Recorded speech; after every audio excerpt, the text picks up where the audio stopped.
bienvenida a un episodio más de Me Vale Madres. En esta ocasión vamos a estar hablando sobre la violencia obstétrica, de la cual he escuchado historias de terror que te hacen pensar cómo puedo aportar, qué puedo hacer. Y siento que en esta etapa de mi vida lo mejor que puedo hacer es llevar información, comunicar, porque no es hasta que uno está en esa situación que busca información, ve posibilidades y pues se encuentran trabas, etcétera, pero que si uno tuviese el conocimiento es más llevadero el proceso. Y aunque no conocía del término, como la mayoría de los temas que hemos hablado en este espacio, pero sí de este grave problema que afecta a muchas mujeres y que se ha querido invisibilizar, que para mí esto es como la gran alarma. Pero como yo no soy experta en el tema y lo que sé es superficial, decidí invitar a una persona que quiero desde lo más profundo de mi corazón, que me emociona tenerla en este espacio, que sé que la van a escuchar en otros episodios más. Así que, licenciada Melissa, bienvenida a este espacio. Ay, María, un honor, al fin me tocó mi turno. Y qué Confieso, temita, me encanta. sí. Confieso que puede ser que se me haga muy difícil llamarte licenciada durante el episodio por la No, no, no, pues por confianza. favor, no lo hagas, por favor. Pues, Melissa, primero quiero que le hables a la audiencia de quién eres, qué haces, de las tantas cosas que haces. Bueno, María, tú me conoces en otro aspecto de mi vida. Soy abogada, soy notaria, desde ya varios años, bueno, desde muchísimos años trabajo el tema de los condominios, pero más a fondo en los pasados 5 años, más concentrado en eso. Pero el tema, y dirán, bueno, ¿y qué hace una abogada de condominio hablando de violencia obstétrica? Ajá. Pues desde el tema de los derechos de la maternidad y la lactancia, los derechos reproductivos realmente de la mujer, es un tema que a mí me nace desde, yo creo que desde antes de mi maternidad. Y entonces yo estudio derecho un poco más tarde en mi vida, después de ya tener mis 2 primeras niñas. Así que yo fui con una visión muy distinta a la escuela de derecho y ya siendo activista en este tema de los derechos Mm. reproductivos. Así que mucho de mi trabajo en la escuela de derecho giró en torno a los derechos reproductivos de la mujer, pero en particular al tema de la maternidad y la lactancia. Así que poco a poco, de esto estamos hablando, no voy a decir mi edad, pero estamos hablando de más de 20 años. Y entonces, inevitablemente, pues al pasar del tiempo, el trabajo junto a personas extraordinarias, súper conocedoras de este tema, expertos en sí, en Puerto Rico, Latinoamérica y Estados Unidos, pues ya sabemos un poquito más del tema Sí. y podemos quizás hablar con más propiedad. Sí, y que algo que mencionaste ahí es que este no es un, ¿verdad?, tema que solamente ocurre aquí en Puerto Rico, también en otras áreas, otros países, ¿se le llama de la misma manera violencia obstétrica en todo este lado o es aquí en Puerto Rico que se le No, nombra? mira, el tema de violencia obstétrica es un término que te comentaba fuera del aire, que aquí pues hubo todo un escándalo en meses recientes que el Tribunal Supremo usa el término en una decisión muy importante sobre el tema de la violencia obstétrica, de los daños hacia una que sufrió una mujer. Pero no hay que tener ningún escándalo, es el término correcto y aceptado a Ujú. nivel internacional. No, aquí no es donde único se usa alrededor de todo el mundo, es un término aceptado por las Naciones Unidas y por la Organización Mundial de la Salud. Y es como, resulta extraño porque no lo usamos, es como yo lo Ajá, comparo mucho con el tema de los feminicidios. sí. Hace unos años uno ni siquiera contemplaba escuchar ese tema ese término en las noticias, hablándolo coloquialmente, y ahora es la cosa Ujú. más normal del universo. Y antes Exacto. era un escándalo también. Así que es muy parecido la situación, pero sí es el término internacionalmente aceptado.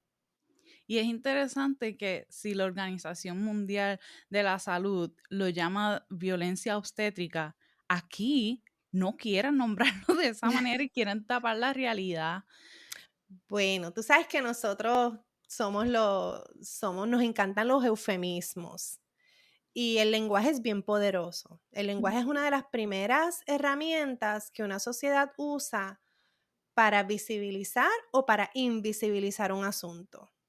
Un tema, un término que es bastante, que las personas pueden quizás entender más fácilmente, digamos, un preso, una persona que está presa, que no tiene libertad. Pues nosotros no le llamamos preso, le llamamos confinado. Suena más bonito, ¿ves? Suena menos hostil, pero realmente es un preso. ¿Ok? Es Así que eso, verdad. los famosos eufemismos, el lenguaje para uno tratar de disimular o suavizar cuán problemático es un asunto. Sí. Y habiendo dicho todo esto, este preámbulo, ¿qué es la violencia obstétrica? Pues mira, la violencia obstétrica es un tanto un derivado de la violencia de género, ¿ok? La violencia obstétrica se da en el contexto de una indefensión que la mujer en el periodo de la maternidad está en un grado muy vulnerable y en muchos casos de defensión ante todo un aparato médico que la trata como una enferma cuando realmente las embarazadas no están enfermas, simplemente están embarazadas y es un proceso completamente natural. Así que la mujer está de repente en un estado de, en ocasiones, nuevamente de indefensión hacia todo un personal médico o a una institución que pone reglas y hace unas prácticas que además de que son violentas, Ujú. atentan contra las mejores prácticas de la medicina. Sí. Y ¿Ok? que Así que es, es como una combinación. ya. Y yo, ¿verdad? Como la mayoría de las cosas las he vivido a través, ya sea de mis primas o amistades, y son cosas bien repetitivas, como, Sí, es un modelo. Y es multifactorial. Nosotros a veces nos tildan que tenemos como una campaña en contra de los médicos y no es así. Realmente es un problema multifactorial, es un problema económico, eh, es un problema geográfico, porque nosotros, en nuestro caso, las mujeres en Puerto Rico, estamos en un grado de vulnerabilidad mayor porque nosotros no tenemos la capacidad de trasladarnos de un estado a otro, que no sea un avión, por supuesto, para buscar un trato distinto, un tratamientos distintos o otros modelos de cuidado obstétrico, ujú, como hay en otros estados de la nación americana u otros países. Así que nosotros estamos confinados en una isla bajo un solo modelo que tiene, yo no tengo que sentarme aquí a hablar de los problemas estructurales que tiene nuestro sistema de salud. ajá, Y entonces ahí tienes después a las embarazadas que están todavía más vulnerables porque están bajo un escrutinio, lo hemos visto en semanas recientes como nuevos proyectos de ley otra vez intentan interferir con el cuerpo de la mujer en etapas tempranas del embarazo, pero entonces esa intervención y esa falta de autonomía no solo se pretende dar en esas primeras etapas, la falta de autonomía continúa a través de todo el embarazo. Un dato interesante que muchísima gente desconoce es que en Puerto Rico se respeta mucho el derecho al tratamiento médico. Tú puedes rehusar tratamiento médico, incluso tú puedes rehusar a transfusiones médicas por motivos religiosos. ujú, Por ejemplo, personas que son testigos de Jehová. ¿Ok? No importa las instrucciones por escrito, incluso ante notario, que una mujer deje, quedan totalmente inoperantes durante un embarazo. ¿Ok? Así que no importa lo que ella haya dicho, que no la revivan, que no le den CPR, que no, eso no tiene ningún valor. Claro, hay que ponerlo en contexto de que estamos en una sociedad muy conservadora y que también le da un gran valor a la vida que está por nacer. Y Sí. eso lo vemos desde nuestro código civil. Hay unas protecciones. Lo que pasa es que esas protecciones están muy repletas de contradicciones, porque entonces lo protegemos mucho, obligamos a la mujer, la obligamos a que lo proteja muchísimo en estas primeras etapas, pero entonces un poco la abandonamos una vez nace el bebé, ¿ves?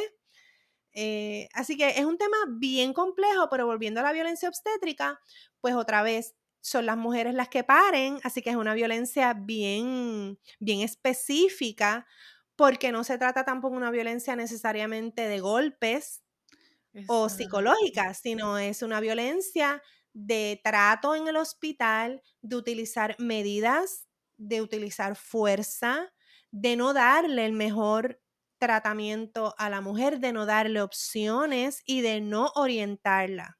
Eso es una de los grandes problemas que igual tengo que decir que nuestro legislador ha hecho muy buenos esfuerzos en tratar de que esto cambie. No obstante, hay un gran problema de fiscalización, de cumplimiento y de fiscalización, Como todo. como muchas cosas en Puerto Rico. Sí, eso es Qué así. triste. Y ya más o menos mencionaste unas cosas, pero ¿cuáles son esos tipos de violencia obstétrica más comunes que si yo estuviese, ¿verdad?, embarazada, que yo puedo decir, ok, aquí me están violentando? Pues mira, sí, yo creo que la lectura de la ley 156 del 2004, que la consiguen en Google, entran así mismo, ley 156 del 2004, la ley de protección del parto y al acompañamiento, la ley de acompañamiento en el parto. Esa ley contiene todo lo que debe ocurrir en un embarazo y parto y posparto. Así que todo lo contrario a eso son actos violentos, ¿ok? Ejemplo, durante el embarazo, digamos, el no permitirle a una mujer hacer un plan de parto, el no discutir con tu paciente las opciones médicamente sostenidas, avaladas y recomendadas, ¿ves? Te comentaba que hoy era un día muy especial porque precisamente acabo de colgar con una clienta de otro asunto legal, una jovencita que le hicieron una primera cesárea y ahora en las próximas semanas va a tener su segundo bebé y entonces no le dan las opciones, no le No. dan la opción de un parto vaginal después de una cesárea, se la dan pero con un costo de $400. Yo le pregunto, ¿pero por qué de $400? Ah, porque el médico tiene que hacerlo en otro lugar, tiene que contratar no sé a quién adicional. O sea, esos son inventos. Ajá. Ella tiene un plan médico. Claro que los planes, por eso te decía ahorita que es un problema económico. Nuestros planes médicos no compensan adecuadamente a los obstetras en nuestra isla. Eso es verdad. Y que están Pero escasos. entonces las mujeres no tienen por qué pagar esa incapacidad que han tenido ellos de negociar sus tarifas. Y eso lo estamos viendo en la prensa todos Ujú. los días últimamente porque es una denuncia que está haciendo el Colegio de Médicos, que lleva haciendo años, hace años. Pero entonces no puede ser que las mujeres seamos las víctimas de esa desigualdad en lo que ellos reciben de compensación. Si ellos tienen un problema con su compensación, pues entonces que se vayan a hacer otra profesión. Exacto, y siempre pagan, yo lo digo y lo repito, las leyes están, bueno, no todas, pero en su mayoría están hechas para personas que no tienen los medios financieros ni las conexiones, porque yo hablaba con un amigo de, por ejemplo, el aborto. Pues no lo hacen legal aquí, pero quien tenga dinero viaja a un lugar donde sí sea legal y se lo hace, no hay problema. Pero quien no Y tenga eso. no solo eso, aquí es legal, pero realmente es quien tenga el dinero para hacerlo. Exacto. O sea, una cuestión de los derechos es que tú tienes, no solo es dar el derecho tiene que ser viable para poderlo ejercer y disfrutar. Y por eso a mí el tema del aborto para mí es un asunto muy que nos toca como mujer, independientemente si usted está de acuerdo o no, Ujú. porque la realidad es que no es un problema en Puerto Rico, es altamente regulada, es una práctica altamente regulada y em, nosotros, la realidad es que no es tan accesible como la gente piensa. No lo es un procedimiento caro. Y el entonces prohibirla lo que provoca es que se convierta en una práctica clandestina. Ese otro punto. Porque créame que la mujer que no lo quiere tener, no lo va a querer tener. ¿Ok? Sí, Así que es un asunto que es mejor. El Estado debe no solo estar metido ahí, sino monitorearlo. Claro que sí que queremos que nuestras mujeres reciban el mejor cuidado. Igual entonces con la mujer que quiere parir. Entonces debería poder parir, es su parto, no es el parto del médico. Entonces hay una gran desigualdad porque nosotros tenemos una visión de los médicos muy patriarcal, muy de padre, de que son las personas que estudiaron un montón de años y es verdad. Yo no soy doctora, yo ujú, no soy obstetra, pero la realidad es que estas personas son entrenadas para atender emergencias. Y cuando hay una emergencia, nosotros queremos un obstetra allí, claro que sí. Pero la mayoría de los partos no son emergencias, es un proceso natural porque si no, no estuviéramos aquí, tú y yo. Se ha medicalizado tanto, nosotros tenemos una de las tasas de cesáreas más altas del mundo. Y eso no es un escándalo aquí. Ha sido exacto. un par de veces primeras planas. Pero entonces volviendo a mi clienta de hoy, pues es una mujer que no necesariamente ha sido orientada adecuadamente, porque entonces fíjate que el doctor le habló de todos los riesgos de un parto vaginal después de una cesárea, pero no le habló de los riesgos de una segunda cesárea. Eso sí no Exacto. se los dijo, ¿ves? Sí, que ya hay Así todo un que plan detrás. ese es el doctor que te va a decir después del evento que eso es una mamá que pidió una cesárea. Porque él ya la dialogaron y la programaron y ya, porque tú vas ciega, a ti te están cuidando, este médico se supone que esté velando por tu mejor bienestar.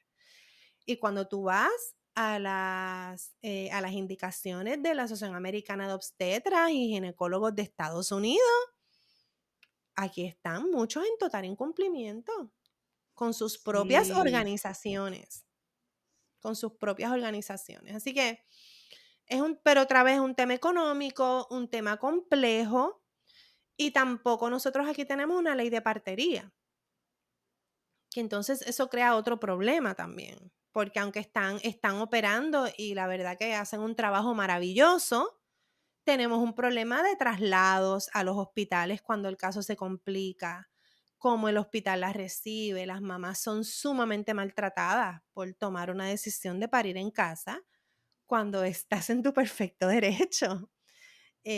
Siempre y cuando sea una decisión informada. Yo sí pienso que cuando uno toma una decisión así de tomar control sobre tu salud, sobre tu cuerpo, también tienes que tener en cuenta las consecuencias de eso.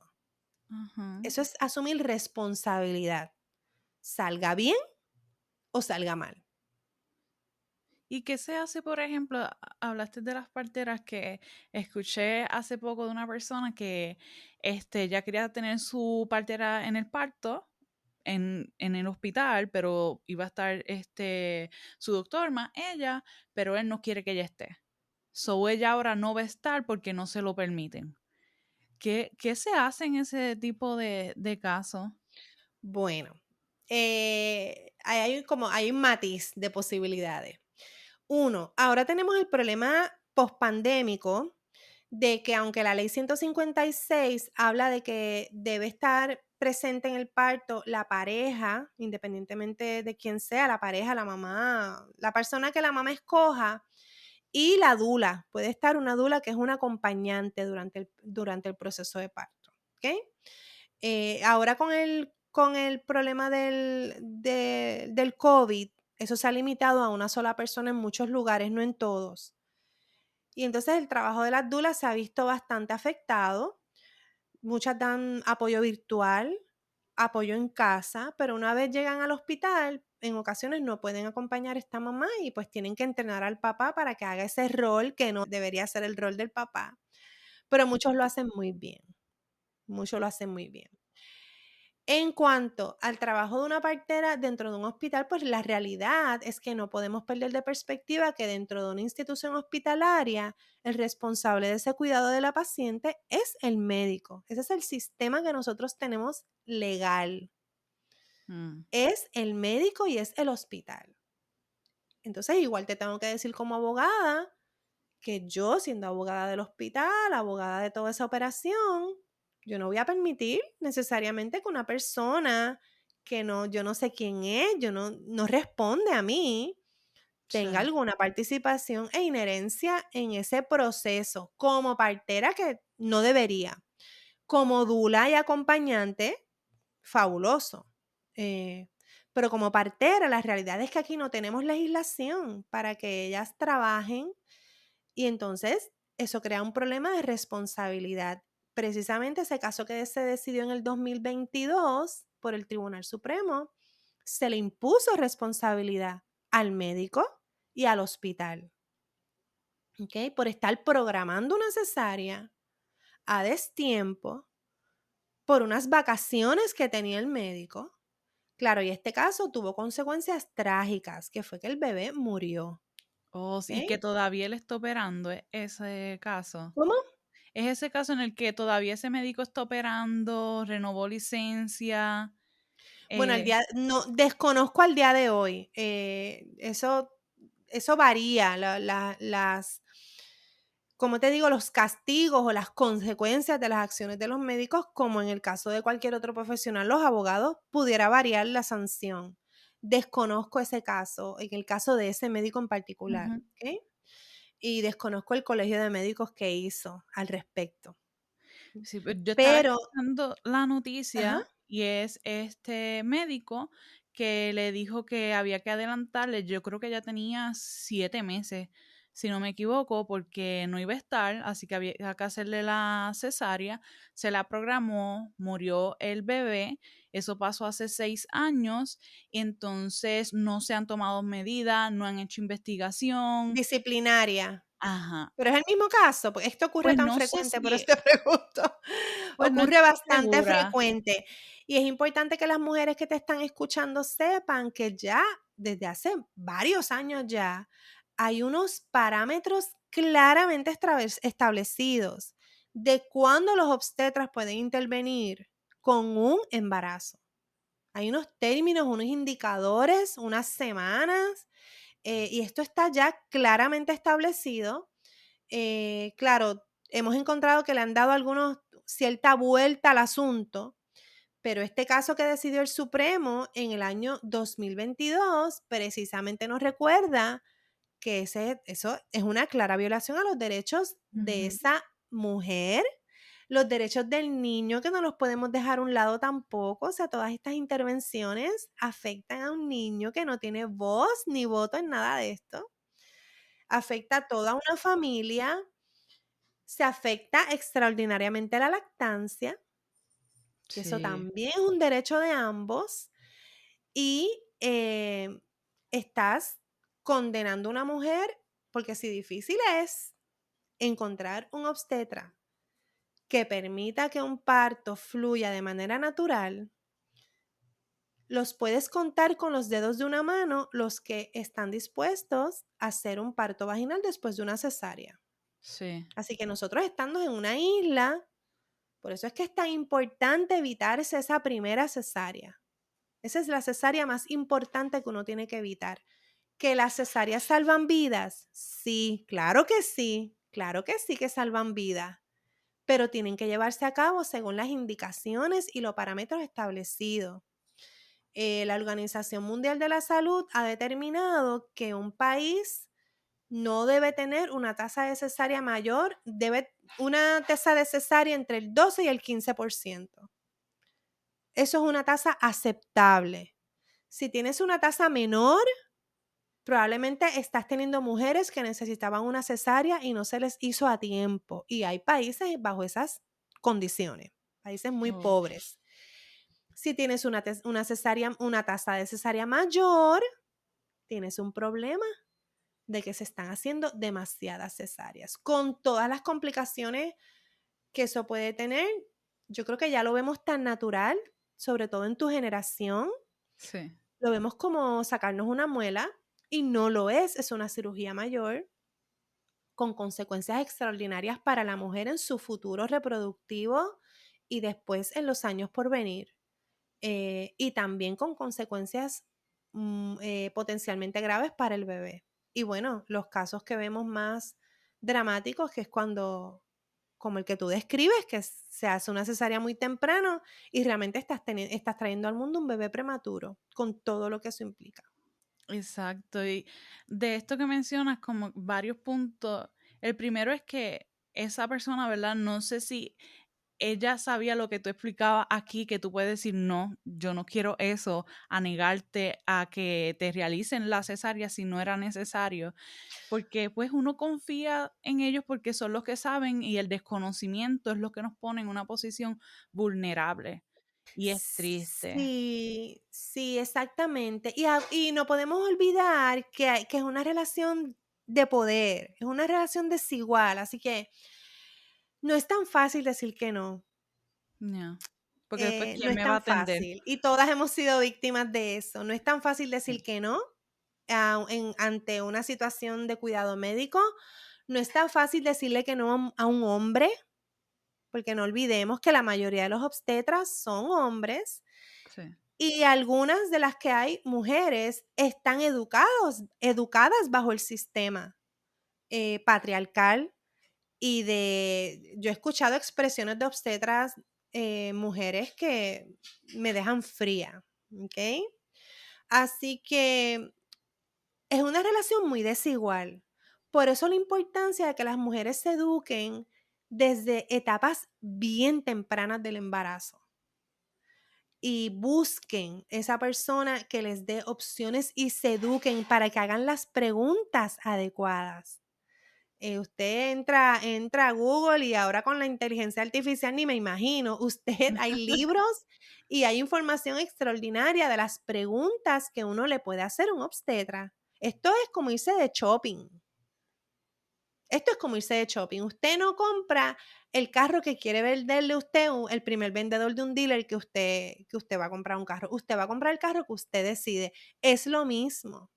Es lo mismo. Usted tiene que atenderse con el médico que le dé opciones y que vele por sus cuidados, sus deseos y sus preferencias. Todas las mujeres somos diferentes. Y hay unas cosas que son totalmente no solo aceptables, sino recomendables. Por ponerte un ejemplo, se ha estudiado ya que la presencia de una dula durante el trabajo de parto reduce las tasas de cesárea de una manera extraordinaria. Así que un médico, que los hay en Puerto Rico, ya se dieron cuenta de eso, porque leen, porque se educan, ya se enteraron. Y adivina quién tienen como parte de su staff en la oficina. Gente entrenada para ser dula, ¿ok? Dios mío. Así que hay muchas maneras de uno cambiar el modelo, pero lamentablemente esto lo van a tener que cambiar las mujeres que estén en etapas reproductivas.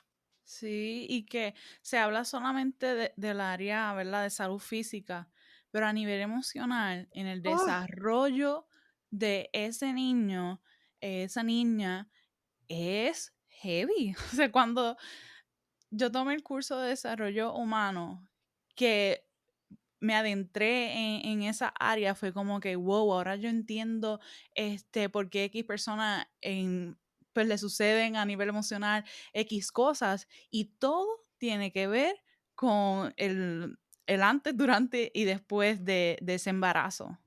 Sí, del parto. Y la mujer, la consecuencia para la mujer de tener un momento que te lo pintan como te lo pintan, no. Yo tengo 3 hijos y puedo dar fe que es uno de que son los momentos más importantes de tu vida, más trascendentales. Es un momento realmente de vulnerabilidad extrema. Tú te vas a morir, tú sientes que te vas a morir. Y tú pones tu salud, tu cuerpo, tu todo en manos de estas personas, ya sea obstetra, partera, quien te está atendiendo. Y eso es un privilegio, Ujú. que las personas confíen en ti de esa manera. Eso es un privilegio. Y por eso tú ves a muchos doctores, obstetras, parteras que lloran cada vez que traen a un niño al mundo, porque eso es un privilegio. Entonces, muchos han abusado de ese privilegio y ven esto como una máquina de hacer dinero, tienen que atender a 30 mujeres al día para poder pagar la oficina, ¿ves? Porque es un asunto económico. Sí, Em, Le pagan lo mismo por una cesárea que por un parto, entonces la cesárea la controlan, el parto no, así que tú puedes hacer 5 cesáreas en un día. ¿Y cuántos partos tú puedes hacer en un día? Uno y cuidado. 2 si tienes suerte. ¿Ves? Así que dejar que la naturaleza fluya tiene unos costos económicos para ellos. Pero otra vez, no puede ser que de ese modelo seamos las mujeres las víctimas de esto porque nos marcan ujú, de por vida, ni hablar de la parte emocional. Hay libros enteros sobre esto. Y sí, esto ocurre en Puerto Rico todos los días en todos los hospitales. sí. Multiplique. Entonces después se preguntan por qué las mujeres en Puerto Rico no queremos parir. Solo un demógrafo en artículos recientes levantó el factor del abuso de la cesárea como un factor determinante o influyente. Determinante yo no me atrevería a decir que lo es, influyente en la baja tasa de natalidad en Puerto Rico. Sí, mira, yo menciono, ¿verdad? Que yo siento o pienso, en base a mí, que mi generación no desea tanto tener un hijo y que por eso la natalidad está bajando, porque es como que poner en riesgo mi cuerpo. Y en mi caso es que yo he visto a través de mis primas y amistades lo que han atravesado. Tuve una prima que parecía que se estaba muriendo después porque le pusieron mal lo del epidural y ahora mismo tiene unas consecuencias bien feas. Le originó unos Las problemas de salud. consecuencias, sí, Sí, que no te explican. Esa es nuestra exacto. lucha. Nosotros lo que luchamos es por un consentimiento realmente informado. Ese consentimiento informado que usted firma en el hospital sin leer, eso no es un consentimiento informado. Informado es que se sienten con usted y se lo expliquen. Este obstetra que orientó a mi clienta esta mañana, así como se tomó la molestia de dejarle saber las complicaciones de un parto vaginal después de una cesárea, se debió haber tomado la molestia de explicarle las complicaciones de una segunda cesárea y de explicarle que la Organización Americana de Obstetras y Ginecólogos recomienda que se intente siempre un parto vaginal aunque termine en una cesárea, porque el proceso de parto para mamá y bebé es súper importante, tiene unas consecuencias en el desarrollo de ese bebé increíbles. Y esa oportunidad se supone que se la den a todas, excepto unas contadas excepciones. ¿Ves? Sí, Así que nos tratan como si todas fuéramos embarazos de alto riesgo. that's true. No Y lo nos había tratan como pensado. tal. O sea, el único piso de personas saludables en un hospital es el piso de maternidad. Entonces, muchos no comprendemos por qué se trata a estas personas igual que a pacientes que están enfermos. No están enfermos. Ya tenemos aquí un hospital que no tiene nursery. Lo cerró y es lo correcto. Si usted tiene un bebé saludable y una mamá saludable, ¿por qué tiene que haber un nursery? ¿Por qué ese bebé no puede estar con su mamá? No tiene sentido. No tiene sentido, ¿no? Todavía otro derecho violado todos los días en este país es que no permiten la entrada del acompañante durante toda la etapa del parto. que si cuando tengas 5 centímetros, que no, que entras cuando tengas 6. Eso es un invento, eso es un invento. Sí, es como que, ¿cuál es la diferencia entre? ¿Tú Oye, que sabes? quizás nunca llegas a 6. ¿Y qué significa eso? Que tú vas a estar 1 o 2 días sola, sin acompañamiento. No, eso es un invento, eso no está en la ley. Por eso es importante que las mujeres en las primeras etapas busquen los protocolos de los hospitales. Se los tienen que dar, los protocolos de las salas de parto, porque entonces no se enteraron y se enteran de todo esto el día del parto. Pues créame que no va a ganar esa batalla. No la va a ganar. Sí, atado con eso, quería preguntar que si sospecho que soy víctima de violencia obstétrica, ¿qué cosas debería hacer? Y bueno, ¿verdad? Va a depender de la etapa también en que esté, imagino. Claro, sí, claro. Bueno, si estás a tiempo de cambiarte de proveedor, por favor. Eso es una gran cosa. Por eso las preguntas a los médicos y a todo profesional, a los abogados, a personas como tú que das servicios técnicos, o sea, uno hace las Ujú. preguntas correctas. No se deja llevar porque a mí me gusta, porque a mi prima la trató súper bien, porque es guapo, porque es bien nice. No, esos no son los criterios, esos no lo son. Y nosotros hay que ser mujer para entender la relación que uno crea con su médico ginecólogo o ginecóloga. Es una relación de mucha intimidad porque es una persona que te está trasteando tus partes privadas. O Sí. sea, no es poca cosa. Yo lo comparo quizás un poco a un proctólogo, sería lo más cercano, a un urólogo también para los hombres, pero realmente el obstetra no, el ginecólogo o ginecóloga trabaja con tus partes privadas por lo menos una vez al año. Así que es una persona, vamos, que uno está bien vulnerable ante esta persona. Así que por eso yo lo encuentro una relación muy, muy sagrada y creo que debería respetarse mucho más de lo que se respeta hoy día. Y es una relación mutua de iguales. No es el obstetra arriba o ginecólogo o médico. Esto pasa con los pediatras también mucho. Sí. Y tú acá, como la persona ignorante, eh, hay pediatras que dan recomendaciones de lactancia sin mirar, sin mirar a la mamá lactando. ¿Cómo tú te explicas eso? No hace ningún sentido. Ajá, eso es como un mecánico recetándote por teléfono sin ver el carro. Exacto. Yo le doy Por gracias a una Dios que una de mis primas que recientemente tuvo a su bebé, no había ni empezado, o sea, acabó de parir. Y ya la enfermera le está diciendo, no, tú no vas a poder lactar, tú no vas a dar, tú no vas a producir, porque pues está empezando y entonces, gracias a Dios que que no una se produce amistad, leche al empezar, precisamente. entonces una compañera especialista en el área de lactancia le explicó y ella produce, pero como yo le digo, como para Mm. 5 muchachos tú estás produciendo de tanto que da, súper fácil. Qué bueno que las mencionas, porque las enfermeras nosotros entendemos que es el actor principal en el ámbito hospitalario, en cuanto al tema de el parto y la lactancia. Lo que pasa es que yo pienso que ellas no se han enterado. Y bien Ellas inhumano. corren el show. Yo creo, de hecho, yo creo que yo no, muchos de nosotros creemos que las enfermeras corren, no lo creemos, es un hecho. Las enfermeras corren los hospitales. Usted trata de abrir un hospital sin enfermeras. No es posible. No. No es posible. Entonces, no se han enterado y ellas, yo quisiera ver cada vez, y creo que sí que está pasando cada vez más enfermeras educándose en el tema de lactancia y de la maternidad, porque no lo aprenden en las escuelas. Esto no se da en las No, escuelas ni en las escuelas de medicina. Yo tengo anécdotas extraordinarias sobre eso, sobre esa carencia. Y no es aquí nada más, en Estados Unidos pasa lo mismo. es que ahí ves la Y también importancia hay que un se le da. asunto económico ahí. Ajá. O sea, el negocio de las fórmulas para bebés es un negocio multimillonario, multimillonario.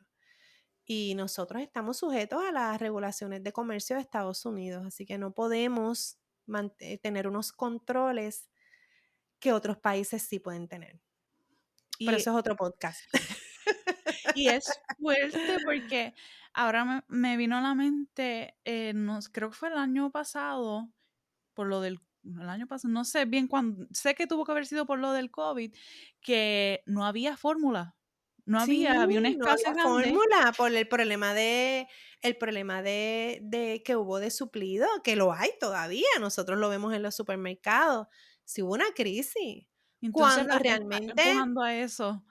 entonces, no, en el caso de Puerto Rico, el tema de las emergencias, cuando viene un Sí, huracán, usted necesita que las mamás lacten, es una necesidad, es un asunto de supervivencia. Aquí algunas personas piensan que nosotros exageramos cuando decimos que la lactancia es un asunto de vida o muerte. Transpórtese al huracán María a ver si no fue un asunto de vida o muerte. se me para los Cuando hubo pelos. mamás mezclando fórmula en polvo con agua de río, porque no tenían dónde hervirla y nosotros tenemos, anécdotas de eso que por favor. Wow. Entonces, es un asunto de vida o muerte. Y el personal hospitalario debería estar preparado con el conocimiento y las herramientas para que en un momento de emergencia, terremoto, huracán, whatever, esas mamás no salgan de allí sin tener una lactancia full establecida, porque las estás tirando al problema, les Sí. estás creando un problema. Y ni hablar de que la lactancia es el mejor alimento para ese bebé, o sea, que es un derecho humano del bebé. Y que no está regulado, porque sé que en otros países está regulado que si tú quieres dar de tu leche a esto, no sé cómo Bancos se de le... leche, Ajá, los bancos de leche, sí. pues, ¿verdad? Se pasa por unos Nosotros no procesos, tenemos pero banco de aquí leche. no. Nosotros no tenemos banco de leche, no porque no han habido iniciativas para tenerlo. El problema es que nosotros no tendríamos cómo mantener un banco de leche. Para tú mantener un banco de leche, tienes que tener un montón de mamás que lacten, que le puedan suplir leche al banco.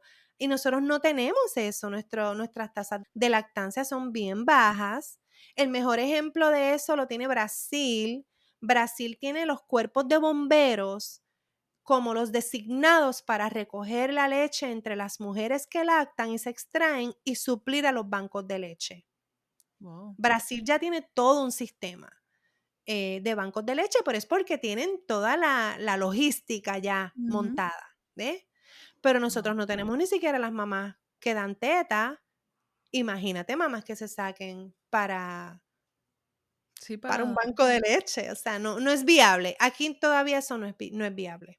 Sí, yo lo hablaba con una de mis primas cuando empezó, que ella quería donar a una mamá, pero al mismo tiempo es como ella va a saber que sí, para ese bebé, si tiene las condiciones, no se puede aceptar tampoco de cualquiera, Se hacen, este, se hacen unos acuerdos privados, no es que no se pueda, se hacen unos acuerdos privados. Sabemos que la leche materna es vehículo para la transmisión de enfermedades y condiciones, así que se hacen unas pruebas y se puede, es algo que se hace de forma sí, sí. privada y cada cual, por supuesto, reconociendo los beneficios y los riesgos que eso puede conllevar. Pero no tenemos un banco de leche que puedas decir tiene el tratamiento adecuado. No, aquí no lo tenemos. Ay, Dios mío. Para finalizar, me gustaría que nos compartiera cómo podemos, como sociedad, como mujeres, luchar contra la violencia obstétrica y ver luz al final del túnel. Tienen que educarse. Tan pronto se enteren que están embarazadas, tan pronto estén planificando tener un bebé. Tienen que educarse y tienen que buscar la educación adecuada también de distintas fuentes, de distintos foros. En Puerto Rico tenemos ya unos grupos y gracias a las redes sociales por eso. Sí, eh, y educarse y educar a tu pareja o con quien vayas tú a tener este bebé es súper importante también porque la mujer está en total estado de indefensión durante el proceso, así que al acompañante es un actor primordial en esto. Y así como sacamos chavitos para el baby shower, para el gender reveal y para comprar cunas y coches, Deberíamos también separar lo que el costo de una dula y el Yo costo de creo, unas sí. buenas clases de preparación para el parto, ¿ok? Eso es fundamental, fundamental, fundamental. Las historias de éxito que nosotros tenemos son de personas que se apoderaron de su proceso, hicieron las preguntas adecuadas en el momento adecuado y estuvieron listos. Nosotros tenemos Sí. historias de éxitos en los peores hospitales que nosotros escuchamos cuentos. Ahí nosotros tenemos historias de éxito. Una anécdota extraordinaria, cuando no habían leyes ni no había nada de esto, en los años 90, una mamá en Manatí quería estar con su bebé en el cuarto, que eso en aquel momento eso era, olvídate, ¿sabes? Eso era totalmente inaceptable. Ujú. Pues mira, ¿tú sabes lo que ella hizo? Le escribió al gobernador de Puerto Rico, que era el doctor Pedro Rosselló en ese momento. Y esa carta llegó a manos de la esposa de Pedro Rosselló. Y adivina quién tuvo a su bebé los 3 días en el hospital con ella en el cuarto. Esa mamá. Hay que hacer la gestión, hay que quejarse. Me preguntaste ahorita qué pueden hacer las mujeres que han sido víctimas de violencia. Hay que quejarse. Los hospitales tienen un procedimiento para atender quejas. Hay que denunciarlo a la oficina de la Procuradora de la Mujer y dependiendo del tipo de violación que estemos hablando, buscar asesoramiento legal. Sí, porque es como yo siempre digo, hay muchas personas que no se atreven a decir las cosas porque, ay, no, no quiero problemas, no quiero revoluces, después qué Sí, van a decir, pero es que si te lo están haciendo a ti, multiplícalo, multiplícalo a cuántas mujeres sí. más se lo van a seguir haciendo. Y no todo es litigio, no todo tiene que ser un problema. Mira, algo que yo siempre le digo a las personas que me contactan para este tipo de acción, escriba a sus legisladores, escriba al administrador del hospital. Usted no sabe si usted es la carta número 30 de quejas al administrador de ese hospital sobre los tratos en la sala de parto o los tratos sobre X o Y personal.